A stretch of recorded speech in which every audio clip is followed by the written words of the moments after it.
السلام عليكم ورحمة الله وبركاته. الحمد لله على إحسانه وشكر له على توفيقه وامتنانه، وأشهد أن لا إله إلا الله تعظيما لشأنه، وأشهد أن محمدا عبده ورسوله الداعي إلى رضوانه.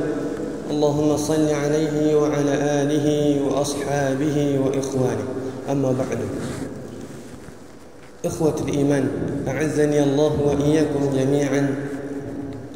Bersyukur kita kepada Allah Subhanahu wa Ta'ala, hingga saat ini kita masih diberikan nikmat sehat dan nikmat waktu luang, yang mana banyak dari manusia terlalaikan dari dua nikmat ini.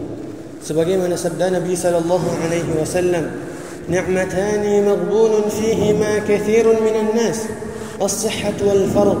Ada dua nikmat yang mana banyak manusia terlena darinya, yaitu nikmat sehat dan nikmat waktu luang. Salawat dan salam semoga selalu tercurah kepada baginda kita Nabi Muhammad sallallahu alaihi wasallam dengan menyebutkan Allahumma salli ala sayyidina Muhammad wa ala ali sayyidina Muhammad. Ma'asyiral muslimin wal muslimat, rahimani Allah wa iyyakum jami'an. Pada kesempatan yang mulia ini, saya akan menyampaikan sebuah pidato singkat dengan judul Kenapa Allah Subhanahu wa Ta'ala merahasiakan usia kita.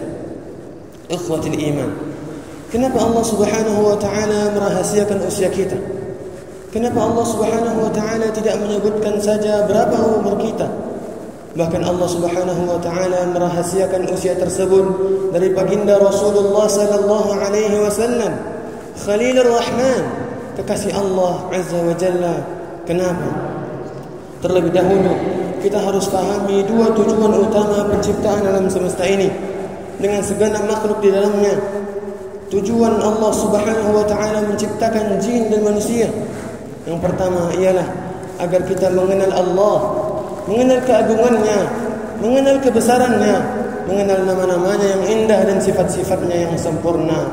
Inilah tujuan yang pertama. Kemudian tujuan yang kedua adalah agar kita beribadah kepada Allah, agar kita melakukan ibadah-ibadah yang disyariatkan hanya kepada Allah Subhanahu wa Ta'ala, agar kita meminta, berdoa, meminta ampun, bersandar, bertawakal hanya kepada Allah Subhanahu wa Ta'ala.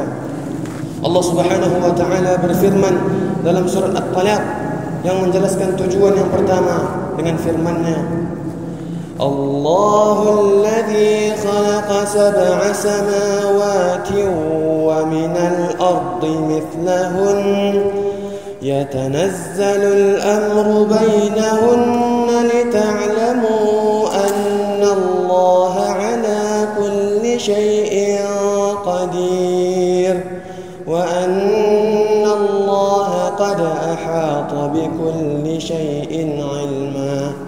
Dalam ayat ini jelas sekali bahwasanya Allah Subhanahu wa Ta'ala menerangkan, Allah Subhanahu wa Ta'ala menciptakan 7 lapis langit, begitu pula dengan bumi, yang tujuannya adalah agar kita mengetahui, agar kita mengenal Allah yang maha agung, yang maha besar, yang maha mampu melakukan segala-galanya.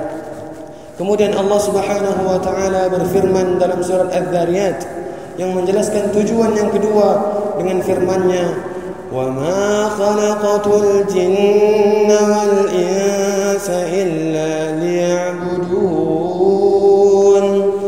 Tidaklah kuciptakan jin dan manusia kecuali untuk satu tujuan, yaitu untuk beribadah kepadaku, kata Allah Subhanahu wa Ta'ala.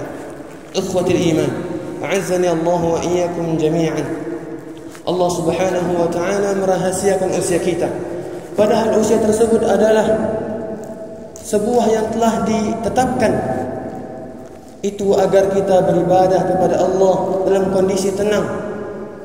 Bayangkan jika Allah Subhanahu wa Ta'ala memberitahukan seseorang umurnya, maka seseorang akan cenderung bermalas-malasan, maka seseorang akan cenderung menunda-nunda ibadahnya kepada Allah Subhanahu wa Ta'ala. Sampai jika ajalnya telah dekat, maka baru dia mungkin melakukan ketaatan-ketaatan kepada Allah Subhanahu wa Ta'ala. Bapak-bapak dan ibu-ibu yang semoga dirahmati oleh Allah Subhanahu wa Ta'ala, Allah Subhanahu wa ta'ala merahasiakan usia kita agar kita dalam kondisi takut dan harap. Kita berharap ampunannya, kita berharap rahmatnya. Di satu sisi kita takut terhadapnya. Jangan-jangan sebentar lagi kita diwafatkan oleh Allah Subhanahu wa ta'ala. Sementara amalan kita belum cukup, sementara dosa-dosa kita terus menumpuk di setiap harinya, dan kita belum sempat untuk bertobat kepada Allah Subhanahu wa ta'ala.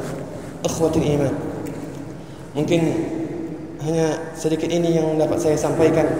Semoga yang sedikit ini dapat bermanfaat bagi saya sendiri dan kita semua. Wassallallahu ala nabiyyina Muhammadin wa ala alihi wa sahbihi wa sallam. Wassalamu alaikum warahmatullahi wabarakatuh.